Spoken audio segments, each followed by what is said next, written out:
Assalamualaikum warahmatullahi wabarakatuh. Berjumpa kembali dengan Pak Raihan dalam pelajaran fikih kelas 4.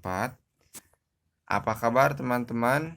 Semoga keadaan teman-teman sehat semuanya. Amin ya robbal alamin. Teman-teman, pada sekarang fikih kelas 4 kita akan melanjutkan materi. Sebelumnya kita sudah bahas tentang hibah. Sekarang kita bahas tentang wakaf. Wakaf ada di halaman 38 sampai 41. Apa itu wakaf? Mari kita pelajari bersama-sama. Kita mulai dari dalil wakaf. Dalil wakaf sama dengan dalil hibah atau yang kemarin teman-teman setorkan, yang teman-teman hafalkan, yaitu Ali Imran ayat 92. Jadi dalil ini bisa untuk wakaf, untuk hibah, sedekah, dan lain-lain. Selanjutnya dalil wakaf yang lain juga sudah kita pernah pelajari, yaitu yang ketika manusia meninggal 3 amalan tidak terputus, kayak seperti sedekah jariah, ilmu yang bermanfaat, dan anak soleh yang senantiasa mendoakan orang tuanya. Jadi teman-teman, wakaf termasuk sedekah jariah. Kemudian apabila orang yang mewakafkan harta tertentu atau dia telah meninggal, yaitu dia nanti sedekah jariahnya atau amalan wakafnya tidak terputus. Maka dari itu dalil ini juga untuk wakaf, untuk sedekah, dan lain-lain. Selanjutnya kita bahas pengertian wakaf. Nah teman-teman, wakaf secara bahasa bermakna al-habsu, artinya tertahan. Sekali lagi, al-habsu artinya tertahan. Secara istilah, menurut sebagian ulama, wakaf adalah tahbisul asli, menahan suatu benda, wa tasbilul manfaah, dan membebaskan atau mengalihkan manfaatnya. Jadi wakaf itu menahan suatu benda dan membebaskan atau mengalirkan manfaatnya. Apa yang dimaksud dengan pengertian tersebut? Kita lanjutkan di pengertian selanjutnya. Nah, wakaf jadi teman-teman, pertama menahan, kebalikan dari membebaskan. Contohnya, jadi dengan demikian menahan bendanya berarti menahan atau membekukan benda dari berbagai bentuk kepemilikan. Contoh, Pak Rehan ingin mewakafkan mobil untuk masjid. Jadi mobil tersebut bukan milik Pak Rehan lagi, bukan milik masjid juga, tapi mobil tersebut ditahan atau dibekukan mobil tersebut dari kepemilikan dan untuk mengambil manfaatnya. Sekali lagi, jadi kalau Pak Rehan ingin mewakafkan mobil untuk masjid, kemudian berarti mobil tersebut ditahan secara kepemilikan dan bebas untuk dipakai oleh siapapun atas tanggung jawab masjid. Nah, kita jelaskan lagi, kita pelajari lagi. Yang kedua, benda wakaf. Nah, benda wakaf itu adalah yang tidak habis atau tidak hilang bendanya setelah diambil manfaatnya.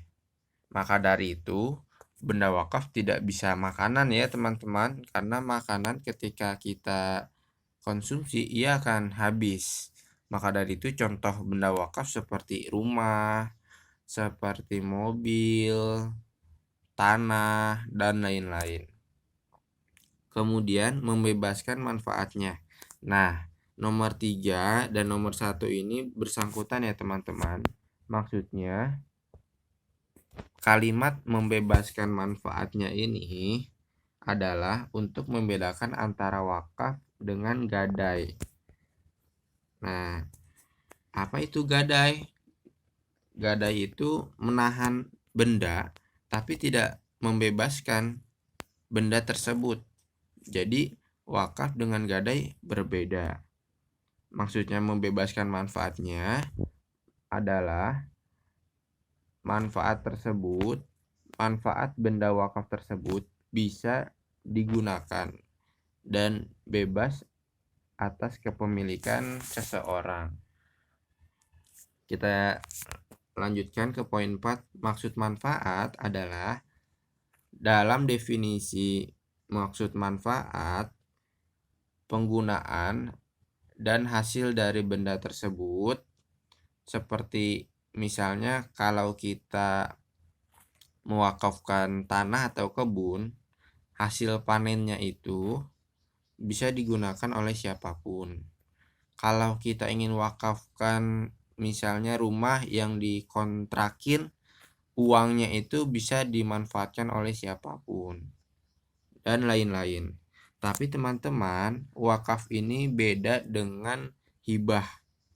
Kalau kemarin hibah itu kalau parehan ingin ngasih mobil ke saudara, nah itu artinya kepemilikannya pindah ke saudara parehan, bukan punya parehan lagi. Tapi kalau wakaf, parehan ingin mewakafkan mobil ke masjid misalnya, nah kepemilikannya sudah ditahan, bukan punya parehan, bukan punya masjid, tapi membebaskan manfaatnya.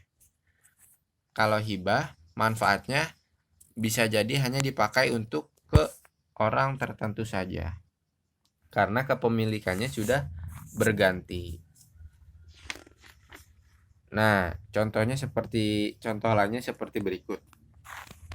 Ada seseorang yang mewakafkan rumahnya untuk orang-orang miskin.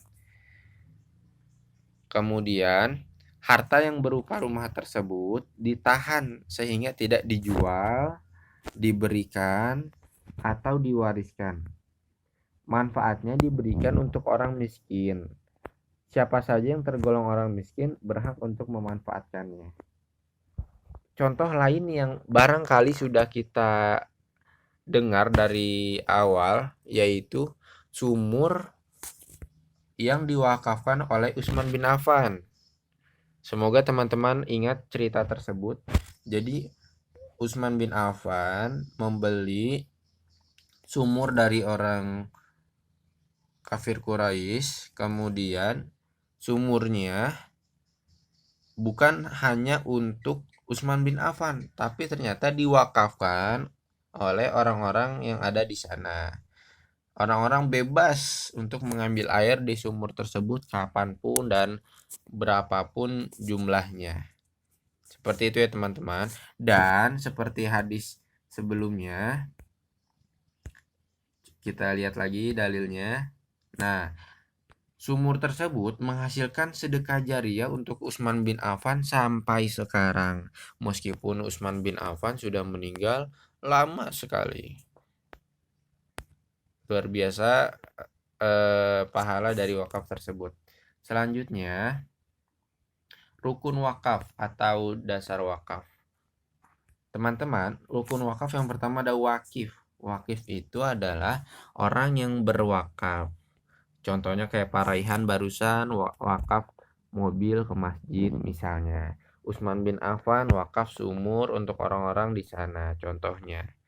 Kemudian mauquf. Mauquf adalah harta yang diwakafkan. Contohnya barusan seperti mobil, rumah, tanah, dan lain-lain. Mauquf alaih adalah penerima wakaf. Bisa seperti barusan orang miskin, bisa masjid, bisa untuk orang-orang yang membutuhkan air ketika di zaman Utsman bin Affan dan lain-lain. Kemudian akad. Akad itu kesepakatan atau perjanjian bahwasanya wakaf sudah diserahkan dari wakif ke maukuf,